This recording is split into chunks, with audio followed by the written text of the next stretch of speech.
para o nosso ensino foi escrito a fim de que, pela paciência e pela consolação das Escrituras, tenhamos esperança. Ora, o Deus da paciência e da consolação nos conceda o mesmo sentir de uns para com os outros, segundo Cristo Jesus, para que, concordemente, a uma voz glorifiquem ao Deus e Pai de nosso Senhor Jesus Cristo. Portanto, acolhei-vos uns aos outros, como também Cristo nos acolheu, para a glória de Deus. Senhor Deus e eterno Pai, que o Teu Espírito aplique as verdades da Tua Palavra nesta hora em nossos corações, trazendo maturidade, quebrantamento e renovação nas nossas vidas. E que todo o fruto gerado dela, no nosso viver diário, seja dada a glória ao Teu nome. Assim nós oramos por fé em Cristo Jesus. Amém. Para nós compreendermos esse texto, se nós formos ler esse versículo isoladamente, versículo 4, nós vamos fazer algumas interpretações que não chegam a ser a heresia, mas equivocadas. Mas quando a gente compreende todo o contexto, para compreender esse versículo 4, nós temos que compreender primeiramente o que está acontecendo no capítulo 14 todinho. Porque aqui ele vai fazer uma conexão, uma resolução de um problema que estava acontecendo anteriormente. Então eu quero compartilhar nesta noite com essa amada igreja sobre como glorificar a Deus nos relacionamentos. Quando nós falamos de prestar culto a Deus, glorificar a Deus, geralmente nós pensamos muito numa visão verticalizada apenas e nos esquecemos de que Deus é mais glorificado quando nós trabalhamos a parte horizontal da nossa vida cristã. E aí é interessante, para nós compreendermos esse texto, nós temos que compreender que Paulo, quando vai escrever essa carta aos Romanos, e lá em Atos 20, no versículo 2 e 3 vai fazer esse relato, ele estava provavelmente próximo de Corinto, na província da Acaia, e ele estava para concluir a sua terceira viagem missionária, aonde ele ia se direcionar para Jerusalém, que ele tinha levantado algumas ofertas para levar para os mais necessitados ali. E aquela viagem era uma viagem profundamente arriscada. Então Paulo, quando ele vai escrever essa carta à igreja que se encontrava em Roma, ele não conhecia aqueles irmãos pessoalmente, e ele nunca tinha ido presencialmente ali. Então, quando ele escreve, nós podemos ver pelo menos 5 propósitos pelo qual ele vai escrever essa carta. Primeiro, ele vai relatar nessa carta, lá no capítulo 15, dos versículos 30 e 31, ele está pedindo oração justamente para essa viagem que ele vai fazer após terminar de escrever essa carta para Jerusalém. Então, o que eu acho impressionante em Paulo é que ele, mesmo tendo experiências tremendas com Deus, ele não perdia, ele não desperdiçava a oportunidade de pedir oração para as igrejas em favor dele. Às vezes, por causa do nosso orgulho, nosso individualismo, tem coisas que Deus pede para a gente compartilhar, para as pessoas pedirem, orarem em nosso favor, mas às vezes o nosso orgulho não deixa.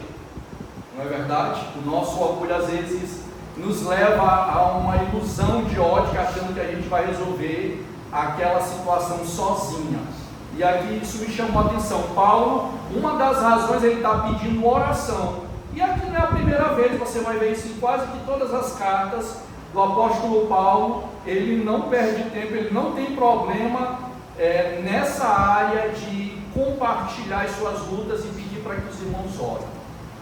Eu estou falando isso porque às vezes tem pessoas que têm algumas dificuldades, não só de oração, mas de receber ajuda também. A gente estava até conversando sobre isso, né, missionária Valtela? Ontem, quando nós estávamos indo em direção à Praça da Quinta.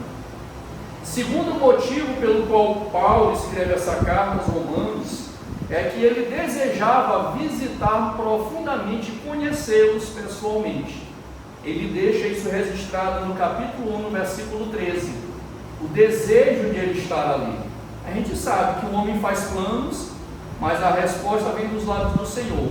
Mas ele tornava isso público. Uma outra dificuldade que às vezes a gente pode ter por causa do nosso orgulho é tornar público os nossos sentimentos, como nós acabamos de fazer através do videozinho com a irmã Rosa. Porque o que está escondido ninguém vai ficar sabendo.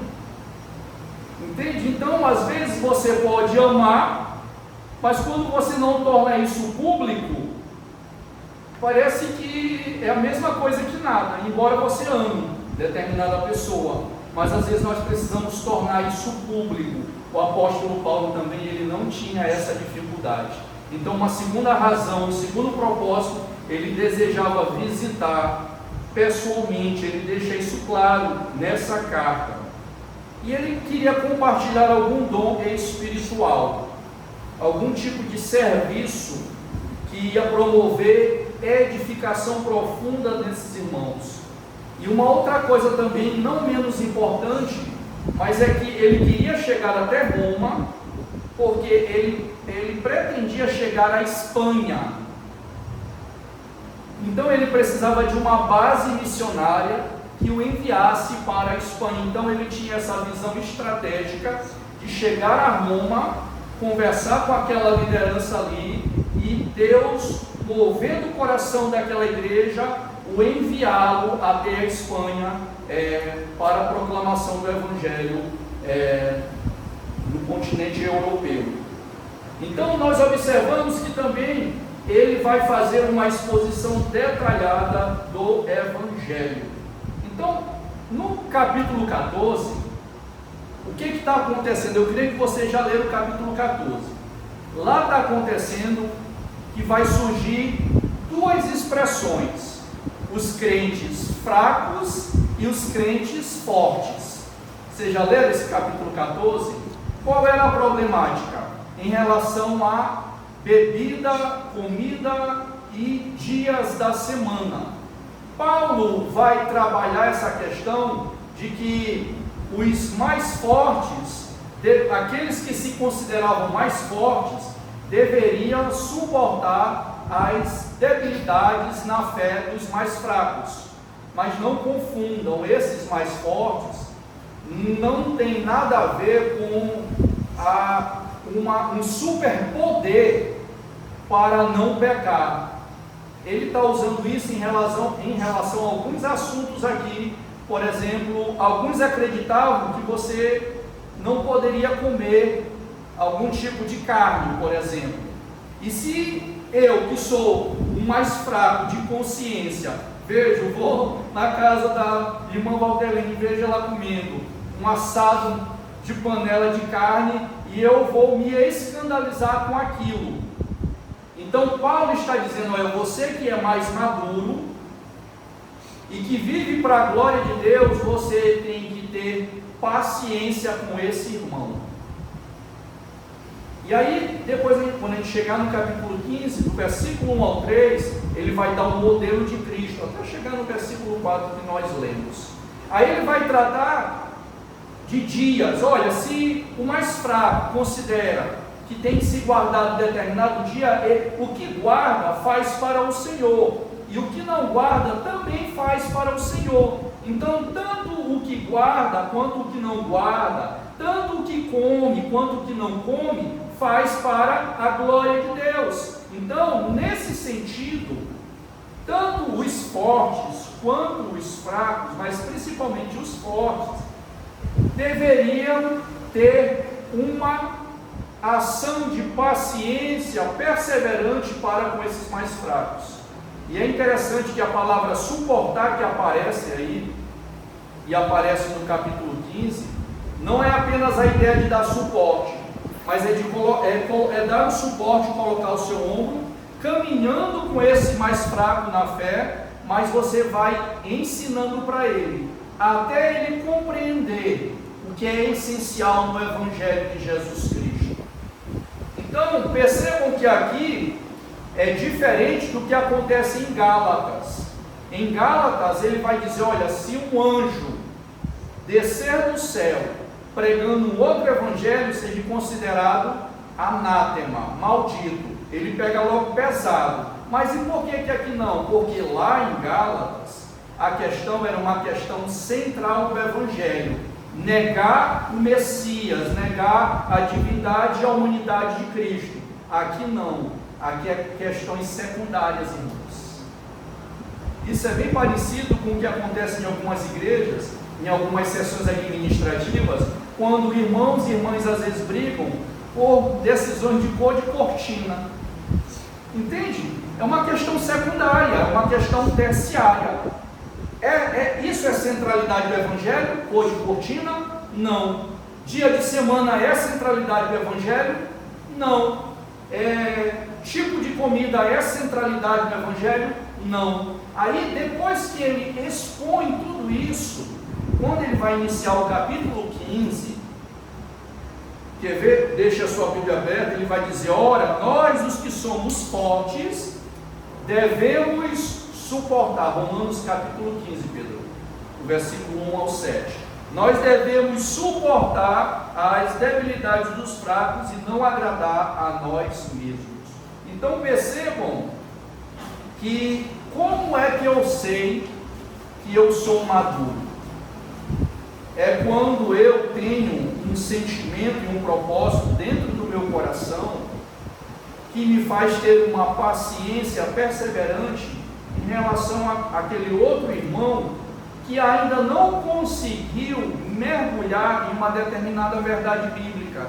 Isso não quer dizer que ele não seja salvo em Cristo Jesus. E nós temos que ter muito cuidado com isso, porque nós podemos nos comportar com uma verdade correta, mas com essa falta de amor, nós podemos comprometer o crescimento da vida desse irmão.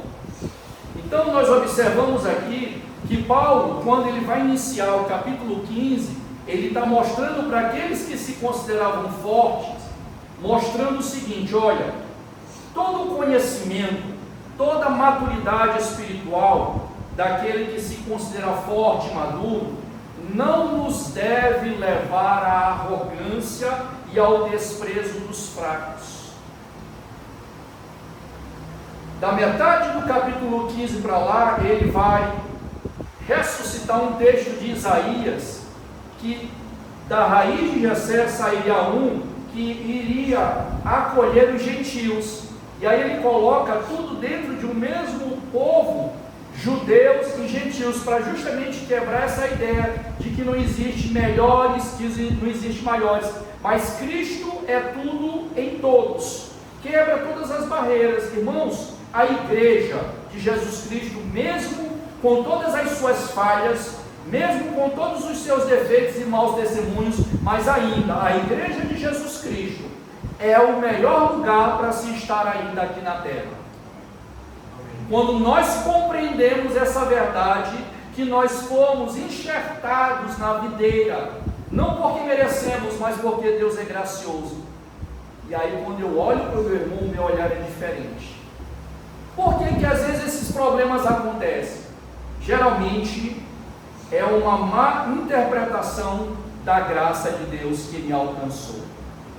Porque quando eu não interpreto corretamente o que aconteceu na minha vida que me levou agora a ser discípulo de Cristo, se eu colocar uma vírgula fora do lugar, o meu comportamento com o outro, com a Delci, com o Alcídio, com qualquer um de vocês aqui, vai ser totalmente um desserviço ao reino de Deus.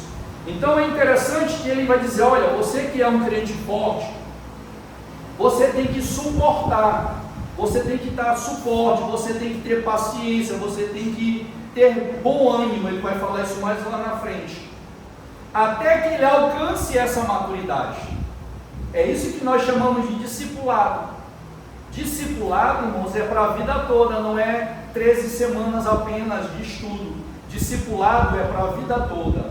Infelizmente, eu aprendi quando eu era novo na fé, que discipulado era os meus 3 ou os meus 6 primeiros meses quando eu adentrei a igreja. Mas, biblicamente falando, o discipulado, quando é que o discipulado termina na vida de um crente?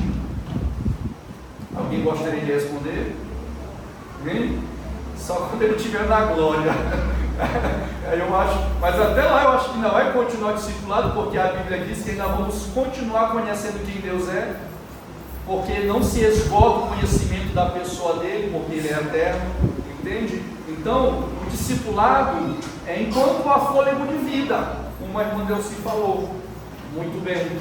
Então, ele vai usar agora o exemplo de Jesus Cristo, que Jesus Cristo, mesmo sendo perfeito, ele viveu para agradar a si mesmo. Ele despojou-se dos seus direitos e prerrogativas e veio para servir, esvaziou-se e tornou-se servo.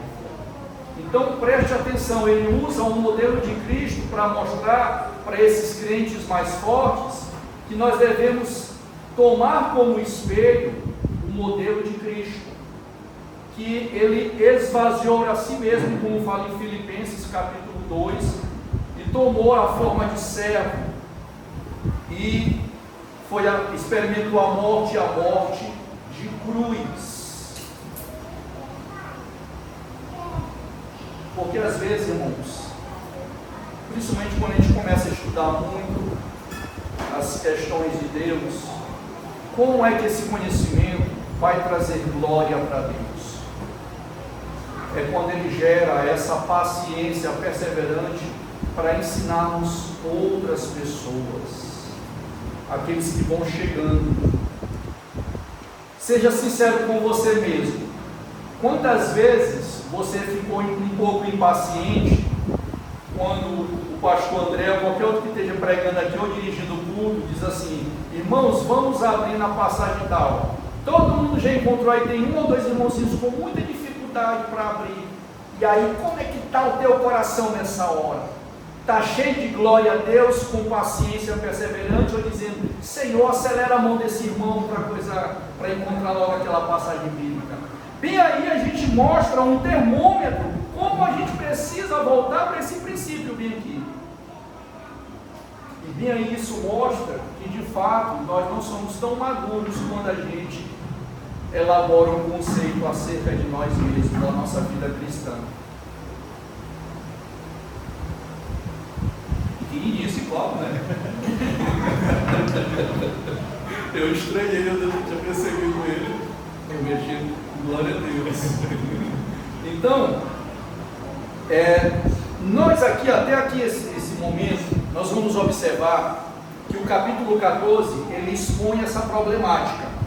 E os mais fortes teriam que ter mais paciência, suportar os mais fracos, até eles alcançarem. Não é que os mais fracos vão ficar o tempo todo se comportando como mais fracos, mas é papel dos que se consideram mais fortes discipular os mais fracos, para que eles alcancem a maturidade também, para que Deus seja glorificado e a igreja seja uma igreja por inteira madura para a glória de Deus, não mais agindo como um menino na fé, como crianças na fé.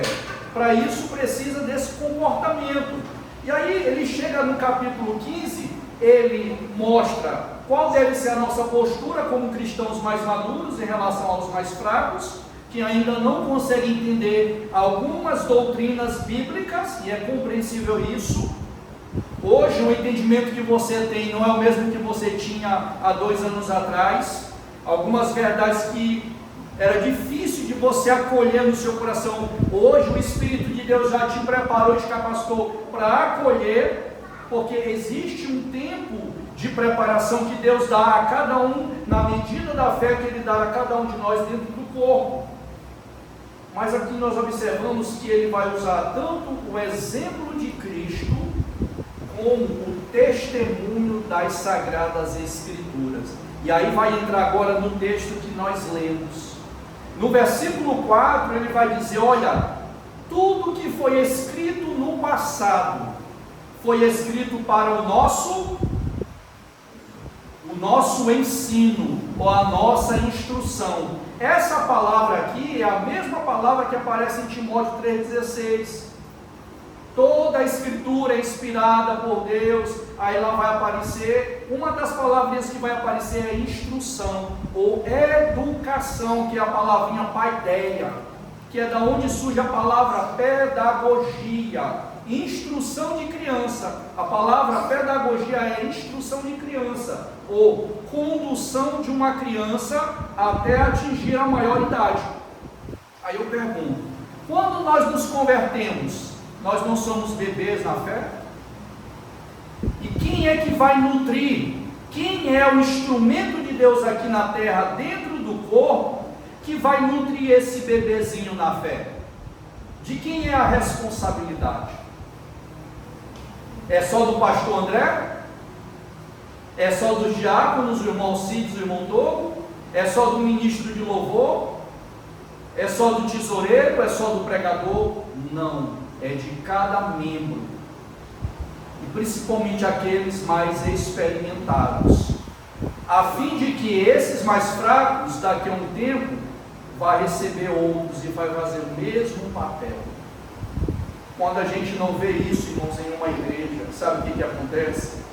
Um fica esperando pelo outro para acolher aquele novo membro e acompanhá-lo, orar, dar estudo bíblico ali. Isso não é só função de pastor, isso é função da igreja, isso é função de quem tem o Espírito de Deus.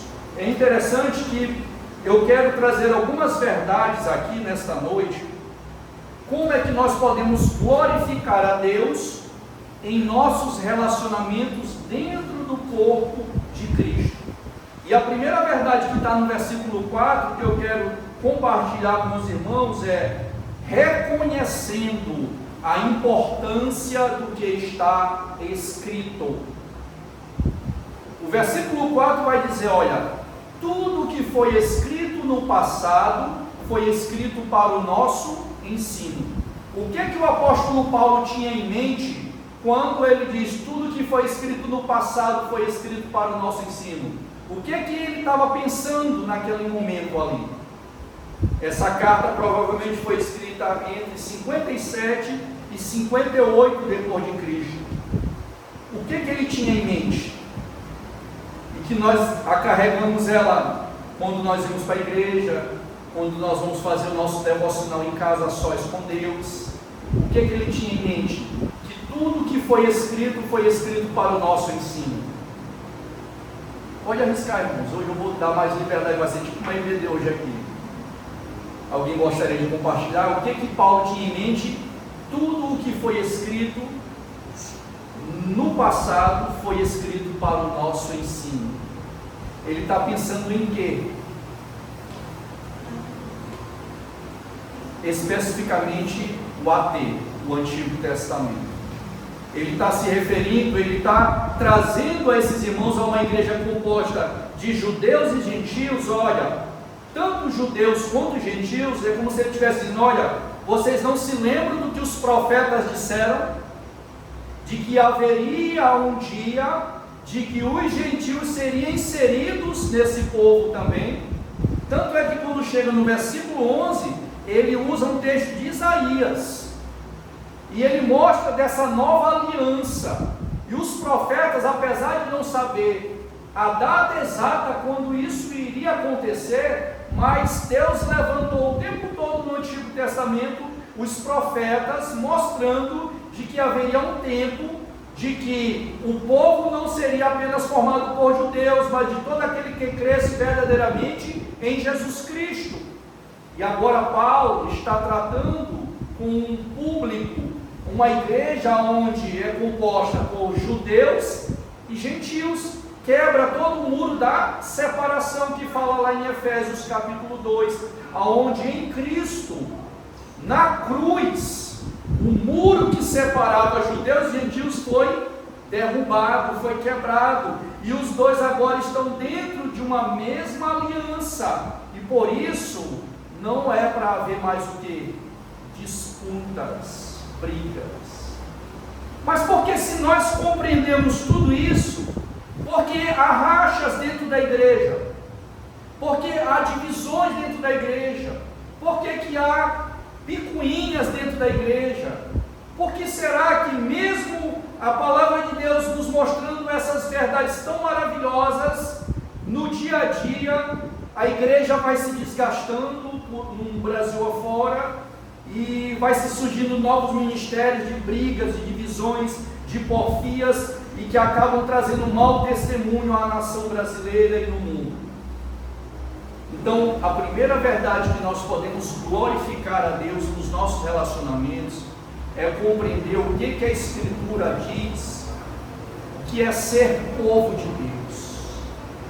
É interessante que lá em Deuteronômio, para quebrar o orgulho de Israel, Deus fala assim mesmo para a nação: olha, eu vos escolhi, não era porque você era maior, mas porque você era a menor dentre todas as nações, quebrando o orgulho, mostrando, colocando a nação de Israel no seu devido lugar, pela graça. A graça, ela não foi manifestada apenas no Novo Testamento, mas o Antigo Testamento está cheio de flashes da manifestação da graça de Deus.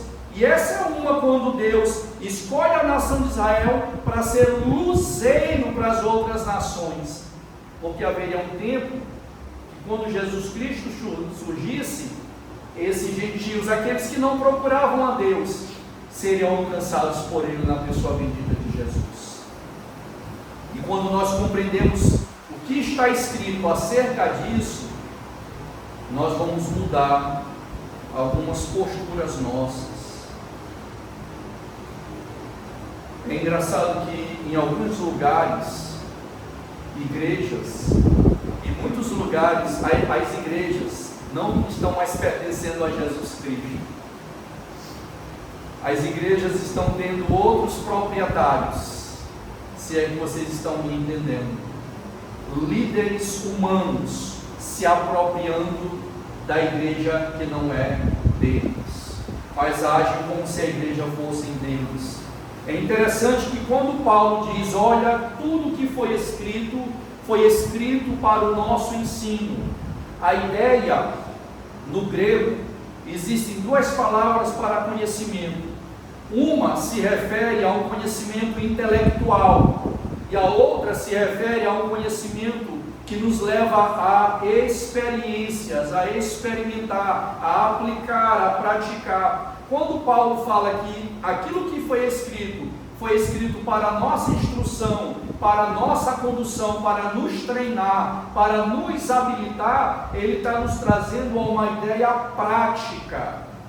Por quê? Porque ele está mostrando para essa igreja qual é a visão dos céus, qual é a visão de Deus, de como eles podem glorificar a Deus, prestar um culto agradável a Deus nos relacionamentos. Vocês lembram da passagem de Mateus que fala na hora da oferta?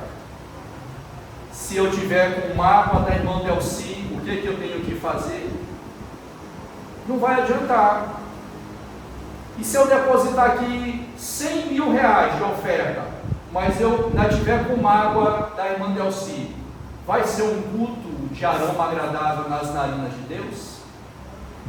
Deus não precisa de real, nem de dólar, nem de euro, nem de ouro, nem de prata, porque foi Ele que fez todas essas coisas. O que agrada a Deus são corações dispostos a reconhecer os seus erros e a recomeçarmos nele, amando uns aos outros para a glória dele.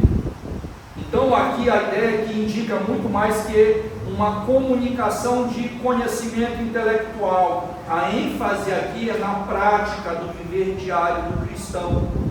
O que Paulo ele está dizendo aqui é que essa forma pela qual a Escritura se tornará uma bênção para nós e para aqueles que estão na sua volta, só será uma bênção de fato se nós colocarmos em prática. E como isso acontece de fato? Eu não sei se vocês já perceberam, mas vocês observaram que todas as vezes que a gente lê no Novo Testamento, quando a gente finaliza a orientação bíblica, é para nós orarmos em nome de quem? Em nome de Jesus Cristo, né? Aí vamos imaginar que tem um determinado irmão que foi alcançado pela graça, chegou entre nós, e ele ora sem usar essa expressão final. Se eu não compreender o que Deus está falando aqui, eu posso tratar uma verdade que está na Bíblia, mas sem amor para com esse irmão. Eu tenho que ter sabedoria, convidar essa pessoa para almoçar, tratar ela com muito amor, dignidade e carinho, e começar a estudar a Bíblia com ele, e deixar que o Espírito de Deus ensine para ele através das Escrituras. E aí, sabe o que vai acontecer? Daqui a algum tempo, ele vai estar orando belamente, de uma forma mais apropriada, como as Sagradas Escrituras nos ensina, sem eu precisar impor ou tratar esse irmão com a ferro e fogo, como às vezes a gente acaba praticando, sem compreender orientações como essa bem aqui. Por isso que é importante ter homens e mulheres cheios da palavra no corpo de Cristo, para receber os novos membros, para discipulá-los. Pense com carinho nisso, porque a gente nunca sabe, irmãos. A gente se acostuma com a mesmice, e pode acontecer que no tempo inesperado, como fruto da soberania de Deus, fruto de oração, fruto de evangelização, Deus começar a trazer pessoas para cá. E quem vai dizer, eis-me aqui para acompanhá-los para a glória de Deus, a fim de com que eles sejam jovens, homens, mulheres, maduros em Cristo Jesus, até com que Cristo volte e alcance a plenitude. Nós precisamos pensar sobre isso, porque às vezes a gente não pensa, e quando nós não pensamos, nós não nos preparamos para isso. Imagine, irmãos, nos próximos meses começar a vir bastante visitantes, pessoas se convertendo, ou a gente vai deixar esse fardo todinho para o pastor Hílio? Nós vamos matá-lo, ele não vai aguentar, porque ele é um ser humano, e nós precisamos nos unir para a glória de Deus e começar a orar sobre isso. E eu acredito que vai chegar um tempo que isso vai acontecer, irmãos, e nós precisamos estar preparados em Cristo e na palavra para dizermos, eis-me aqui. Então, a primeira verdade que o texto está mostrando, como nós podemos prestar um culto agradável a Deus, é conhecendo a importância do que está escrito. O culto não é o que eu penso, mas é o que Deus pensa, é o que Ele revelou, não é o que eu acho. Eu tenho achado bastante interessante como as sessões têm acontecido aqui. A igreja tem se unido a Deus em oração, e eu tenho percebido, porque sessão administrativa é um momento interessantíssimo de aplicar isso. Sabe por quê? Porque nós somos várias mentes de culturas diferentes, estamos inseridos em uma mesma igreja, mas quando existem determinadas pautas, cada um tem uma ideia diferenciada. Mas o que vai fazer a diferença?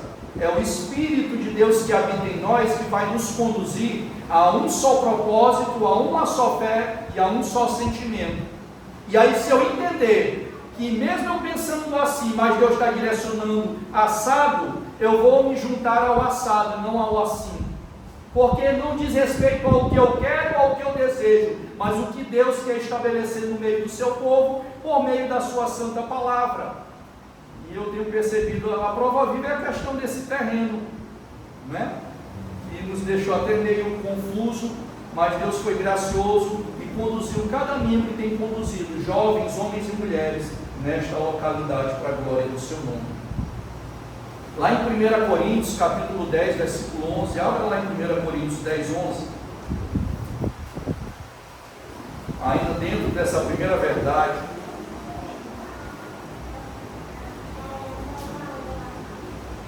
Primeira carta aos Coríntios, capítulo 10, versículo 11.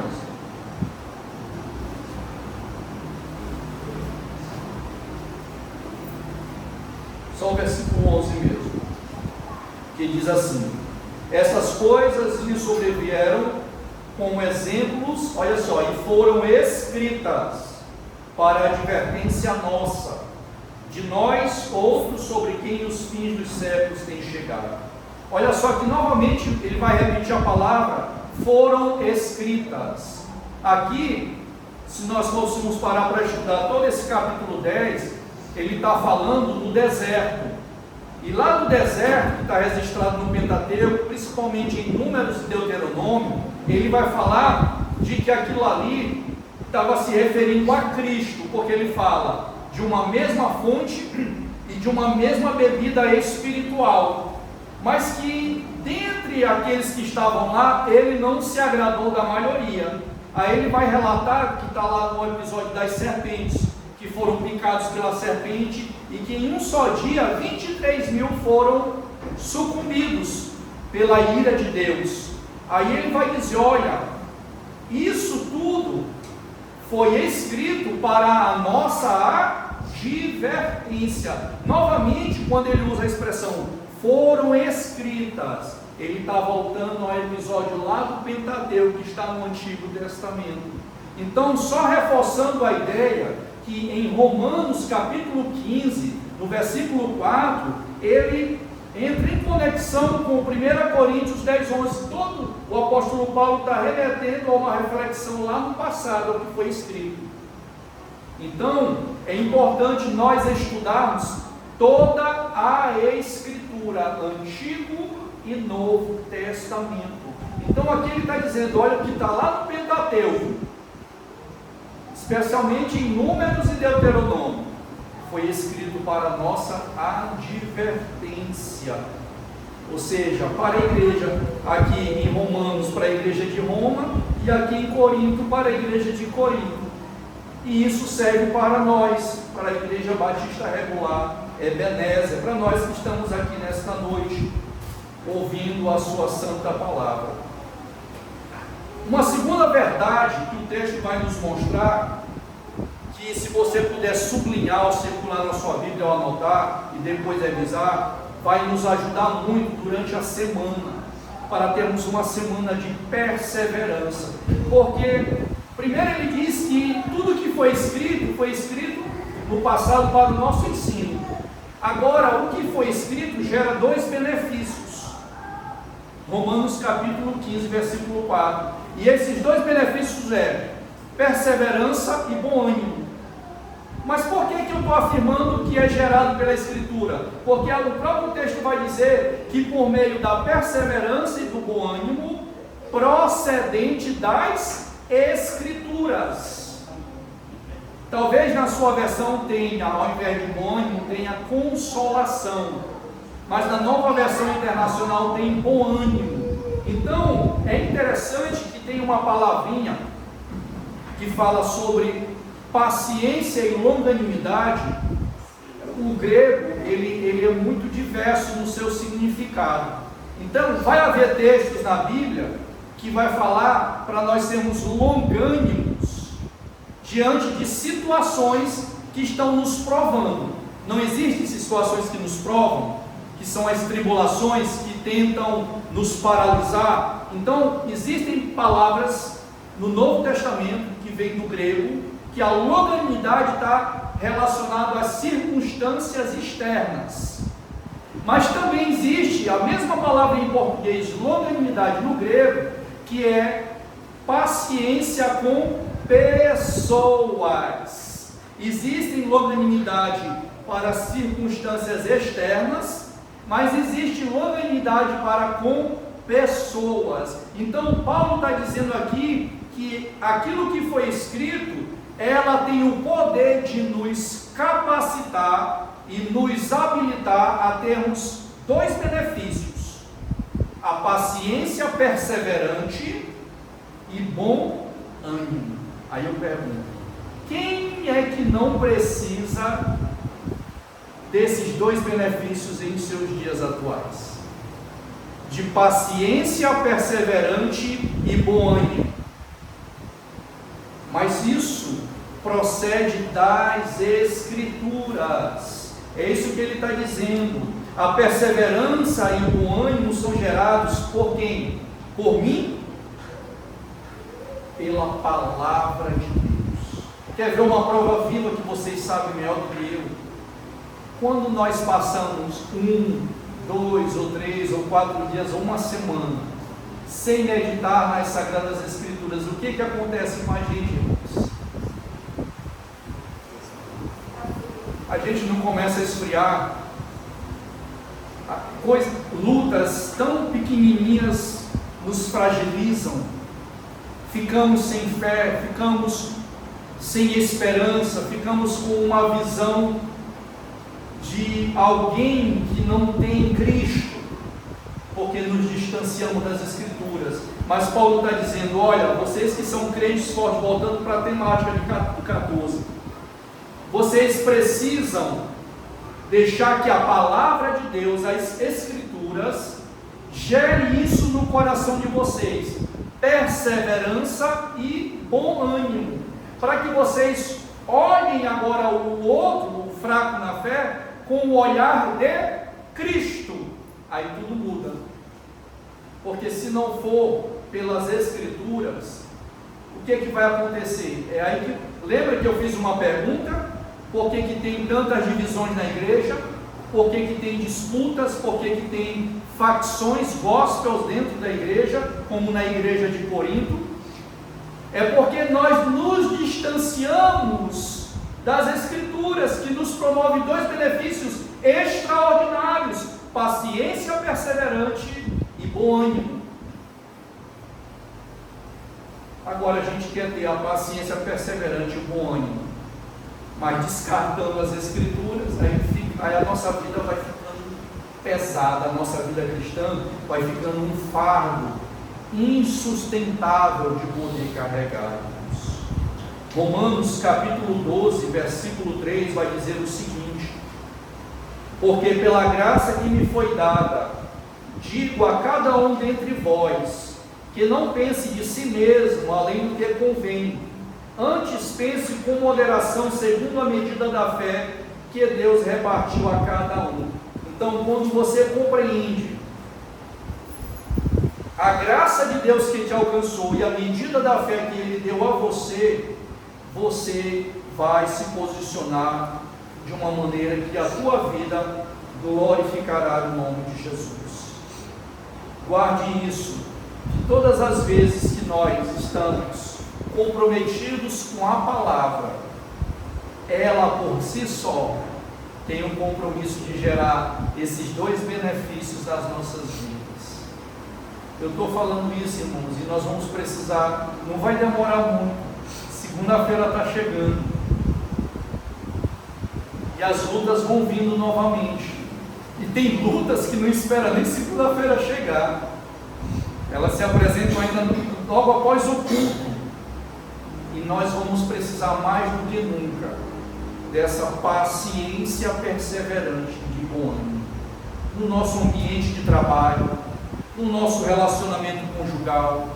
Se tem alguém que lidera no trabalho, com a equipe de trabalho, precisar de sabedoria do alto, como fala lá em Tiago, se alguém necessita de sabedoria, peça a Deus, que a todos dá liberalmente, peça porém com fé, não duvidando, como um homem constante em seus próprios caminhos.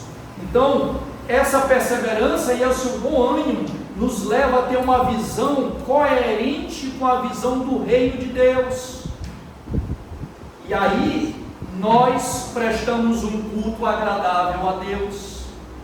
Então, a primeira verdade, como nós podemos prestar um culto em nossos relacionamentos, é entendendo o que está escrito na revelação da sua palavra.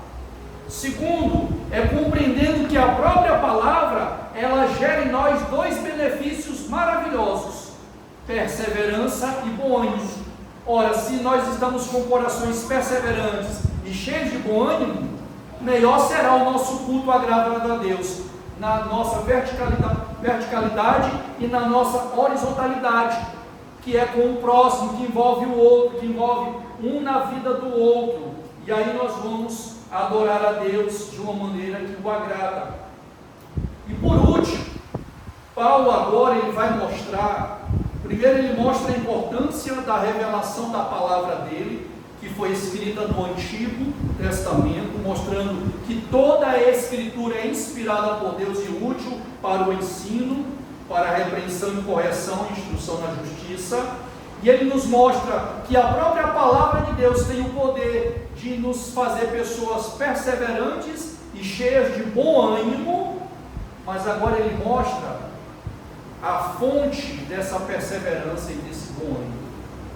Acompanhe comigo, voltando lá para Romanos capítulo 15, quando ele fala no versículo 5. Alguém pode ler o versículo 5 de Romanos 15? Romanos 15, versículo 5. Ora, Deus de paciência e consolação nos conceda o mesmo sentimento uns para os outros, segundo Cristo Jesus. Olha só.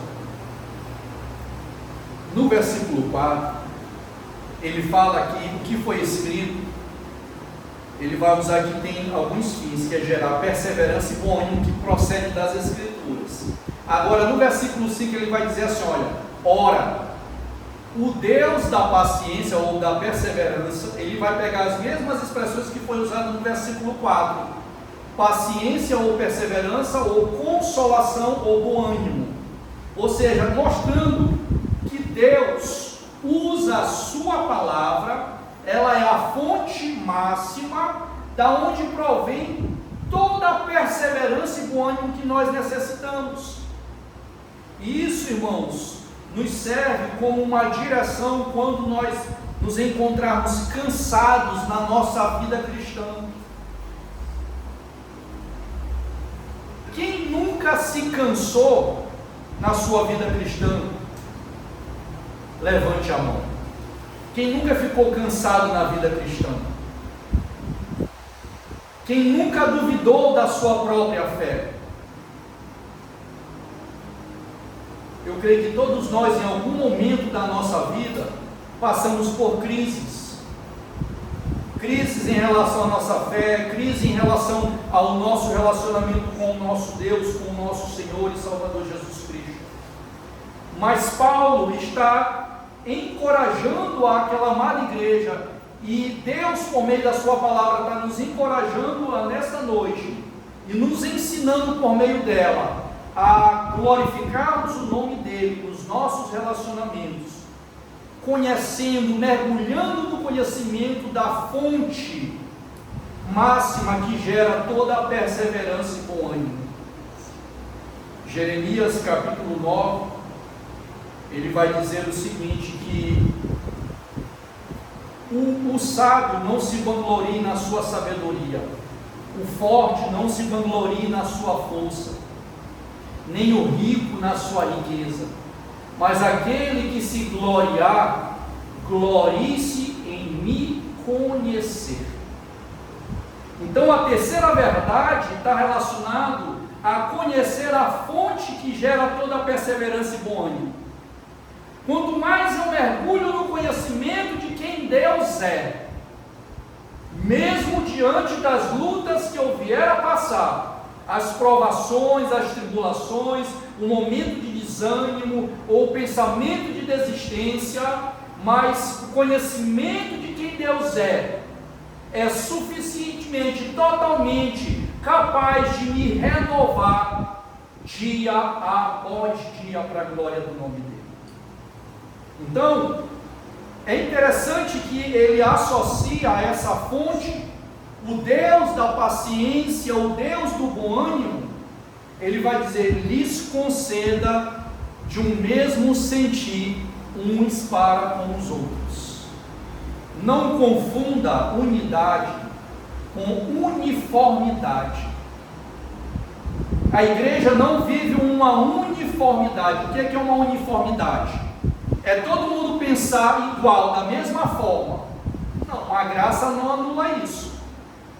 Togo, qual é o time que tu torce? Ele é Flamengo, eu sou vascaíno. Só a graça para fazer com que haja amor de um flamenguista para um vascaíno. Glória a Deus por isso. Porque fora da graça isso é impossível. Não é não? Eu estou brincando, mas é uma verdade, irmãos. Então a gente tem pensamento diferente acerca de, não só eu e o Togo, mas eu estou falando da igreja de um modo geral. Política, comida, time de futebol. Então a igreja não vive uma uniformidade, mas vive uma unidade. A unidade é Deus agindo nas nossas vidas por meio do Espírito e da palavra, dentro da diversidade. Entende? O exemplo claro que eu falei é uma sessão administrativa. A não ser que a igreja esteja numa mesma condição da igreja de Corinto, que estava bastante carnal. Aí a decisão pode ser totalmente carnal, mas quando a igreja está em harmonia com a vontade de Deus, alinhado com a palavra, os corações estão tão quebrantados e sensíveis à voz de Deus que eles vão entender, não, eu pensava que era por aqui, mas Deus está direcionando por ali. Entende? Os corações se rendem ao que Deus está falando com a igreja, com o corpo de Cristo. Porque não é um membro, mas é o corpo, constituído pelos membros. Então a ideia aqui, irmãos, é o mesmo sentir de uns para com os outros. Paulo está falando aqui de Deus como a fonte da paciente perseverança e do bom ânimo dos cristãos, glorificando a Deus nos relacionamentos. Aqui ele não está dizendo para nós pensarmos exatamente da mesma forma sobre cada assunto, não. Uniformidade é uma coisa, unidade é outra. Paulo vai falar na carta aos Efésios que o Espírito de Deus produz unidade e o corpo de Cristo preserva essa unidade, mas essa unidade ela é manifestada dentro dessa diversidade de culturas. Cada cabeça aqui é uma cultura que vem de uma formação diferenciada. Mas o que faz a diferença nessa unidade? É agora que nós estamos em um só propósito, em uma só fé e em um só Espírito. E há uma sintonia em nossas vidas para a glória de Deus. É por isso, irmãos, que não precisa ninguém, se eu tiver magoado com o irmão Togo, aonde eu for, o Espírito de Deus vai estar me mostrando, vai lá conversar com o irmão Togo.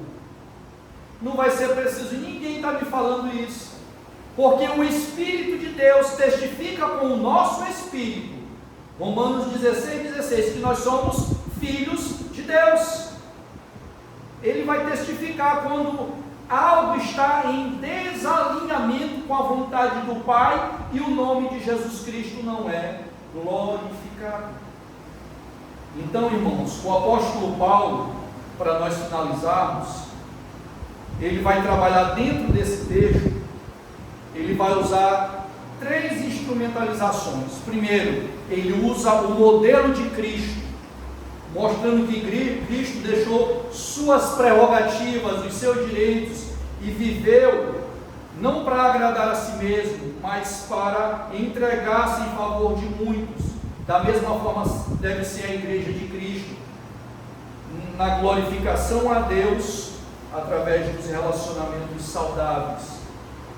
Mas também ele vai mostrar o testemunho da Escritura, quando ele fala que tudo foi escrito para o nosso ensino, a importância de nós estarmos meditando dia após dia em toda a Escritura, não em textos selecionados, em textos preferenciais que eu gosto, mas é toda a Escritura para o nosso crescimento. E por último, ele tinha uma motivação. Então ele tinha um modelo. Qual era o modelo? Jesus Cristo. Ele tinha um testemunho. Qual era o testemunho? Das Escrituras, o Antigo Testamento. e ele tinha uma motivação. Qual era a motivação em tudo isso? A glória de Deus. Tanto é que no versículo 7 ele vai dizer: acolhei uns aos outros, assim como Deus vos acolheu em Cristo Jesus para a glória de Deus. A palavra acolher está relacionado a algo que vai criar raízes, que Paulo vai tratar na carta aos Efésios com duas palavrinhas: edificados e enraizados em Cristo. É permitir que o amor de Deus revelado na pessoa de Cristo e a aplicação do Espírito de Deus, da palavra de Cristo, no nosso coração, seja enraizado de uma tal forma que isso seja transformado em ações de acolhimento na vida do outro, e não apenas de julgamento, de condenação ou de humilhação para com o outro. É bem verdade, irmãos, nós vamos encerrar aqui, que existe muita gente no movimento dos desigrejados, mas dentro desse movimento dos desigrejados, muitos, uma parcela boa, porque foram machucados e feridos de uma forma às vezes até brutal por alguns líderes, que precisavam estudar melhor esse texto que nós estamos compartilhando aqui, em nome de doutrinas humanas, não da doutrina de Cristo. Lembra que os fariseus, eles gostavam de colocar um fardo pesado no povo? Hoje não é diferente. Existem lideranças, igrejas que colocam em nome de Cristo os seus próprios fardos na vida dos outros irmãos. E como o fardo não é de Cristo, mas é um fardo humano, ninguém consegue carregar, porque sufoca demais, esmaga, maltrata e não traz glória devida ao nome dele. Romanos capítulo 12, versículo 16. Eu peço que os irmãos abram para nós concluirmos com esse texto. Romanos capítulo 12, versículo 16.